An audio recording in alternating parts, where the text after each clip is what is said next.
Good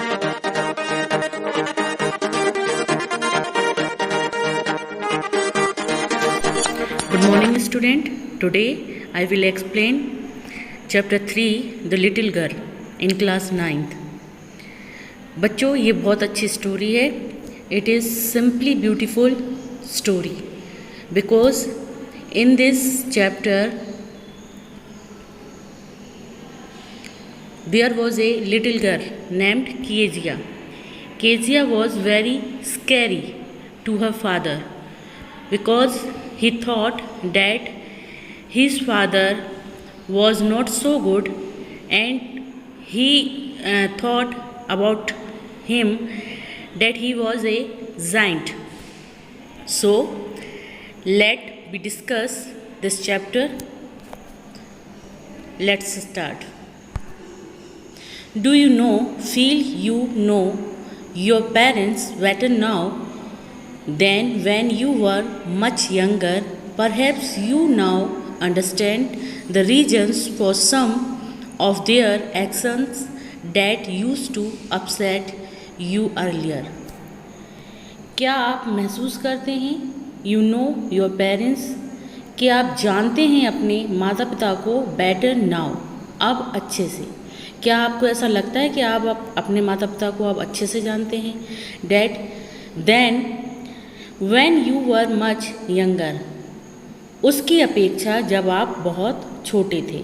Perhaps शायद you now understand, अब आप समझते हैं the reasons for some of their action, उनके कुछ कार्यों के जो कारण थे, जो reasons थे, वो अब आप समझते हैं. That used to upset you earlier, जब आप कम एज में उन बातों से अपसेट यानी दुखी हो जाते थे.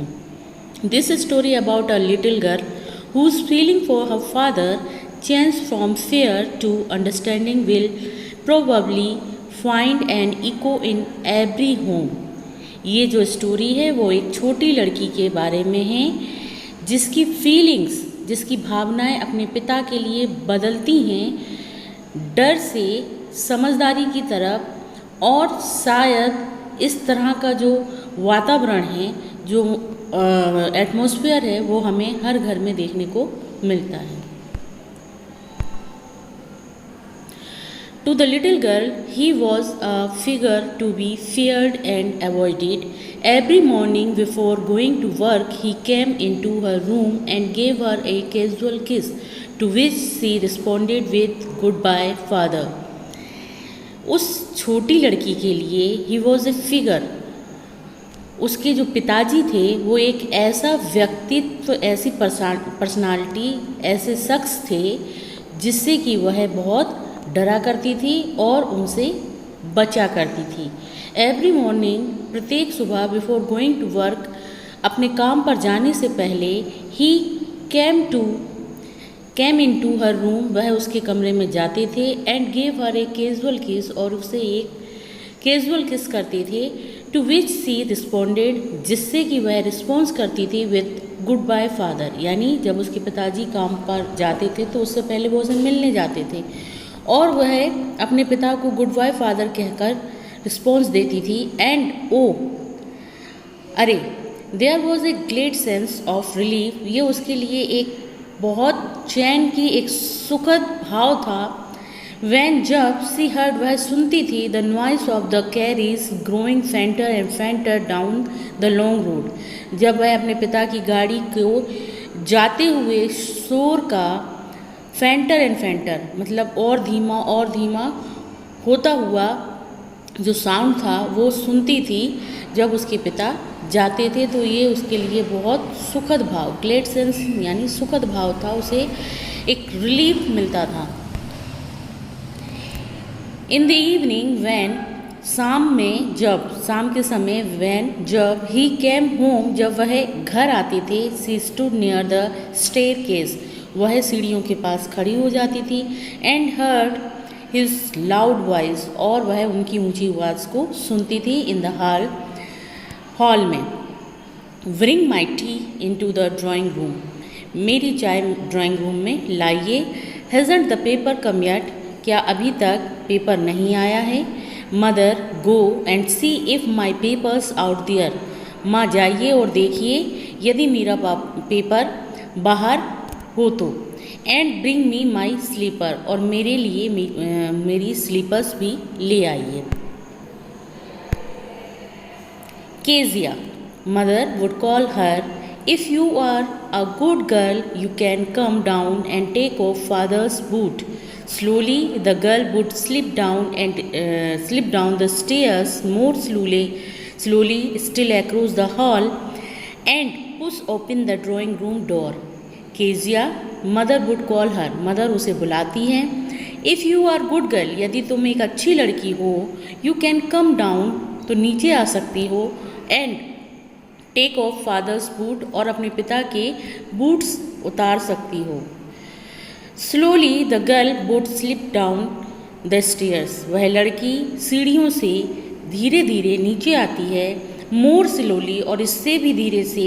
स्टिल अक्रॉस द होल, वह हॉल को पार करती है, यानी हॉल से होते हुए and push open the drawing room door, वह ड्राइंग रूम के दरवाजे को खोलती है। वाई डेट टाइम, उस समय तक he had his spectacle on and looked at her over them in a way that was terrifying to the little girl. उस समय तक उसके जो पिताजी होते हैं वह अपना चश्मा पहन लेते हैं, एंड लुक्ड एट हर, और उसकी तरफ देखते हैं, ओवर देम इन अ वे, उसी तरीके से, that was terrifying to the little girl, के वह लड़की डर जाती है। वेल, अच्छा, केजिया हरी अप, जल्दी आओ, and put off this boot, और इन जूतों को उतारो, एंड टेक देम आउटसाइड, और इन्हें बाहर ले जाओ। Have you been a good girl today, क्या आज आप एक अच्छी लड़की हो? आई डोंट नो फादर, मैं नहीं जानती पिताजी।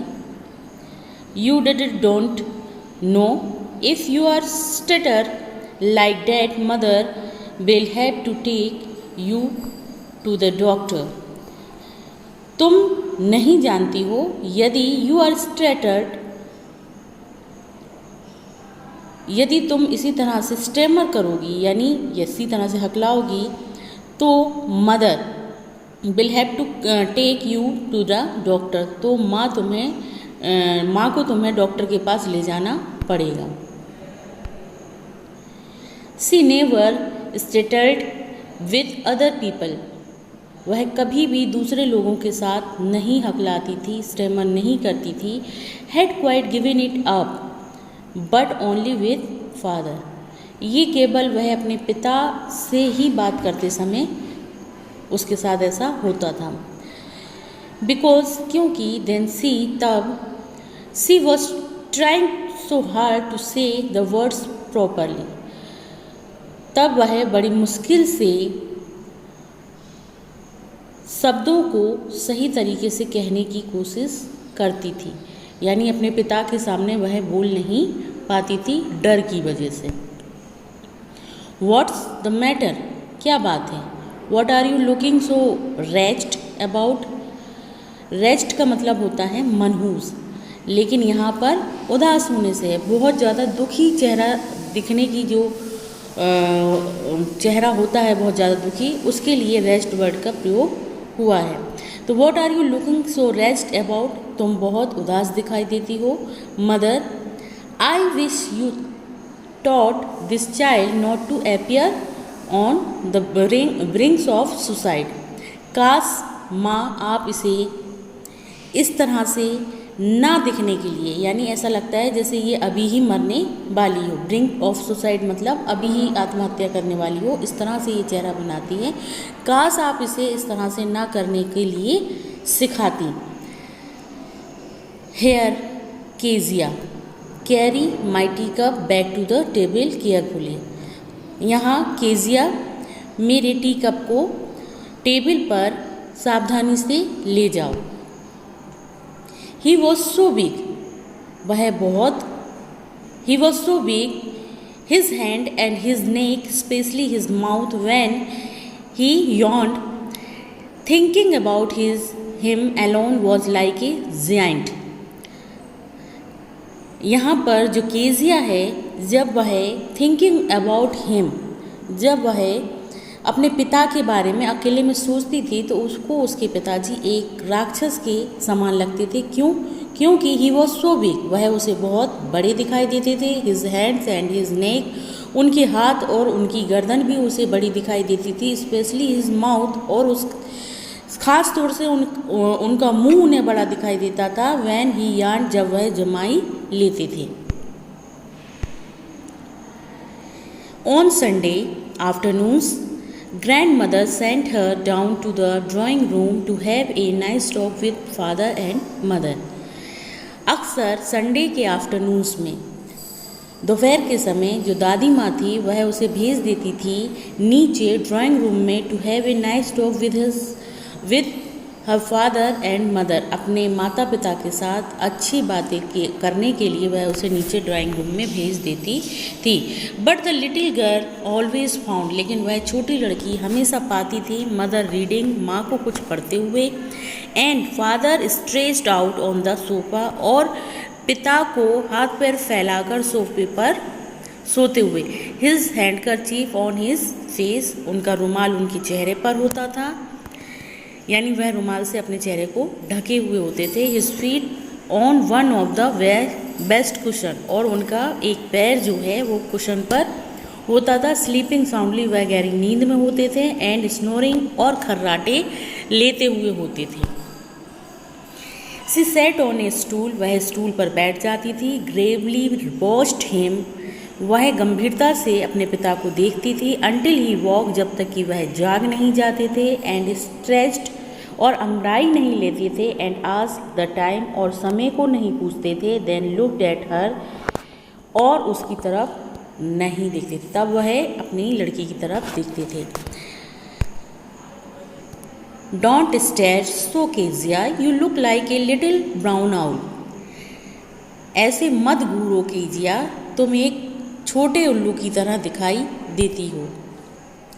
वन डे, एक दिन, when she was kept indoors with a cold, यानी ठंड के समय में जब वह घर में थी, her grandmother told her, उसकी दादी माँ ने उसे बताया, डैड्स की father's birthday was next week, कि उसके पिता का जो जन्मदिन है वो अगले हफ्ते है। एंड सजेस्टेड, और उसे सुझाव दिया, she should make him a pin cushion, कि उसे एक पिन कुशन बनाना चाहिए। फॉर ए गिफ्ट, एक गिफ्ट के लिए, out of the beautiful piece of yellow silk, जो येलो सिल्क है उसका जो सुंदर टुकड़े का कपड़ा है, सुंदर कपड़े का टुकड़ा है, उससे उसे अपने पिता के लिए एक पिन कुशन बनाना चाहिए, जिससे कि उसके पिता जो है उसमें पिन रख सकें।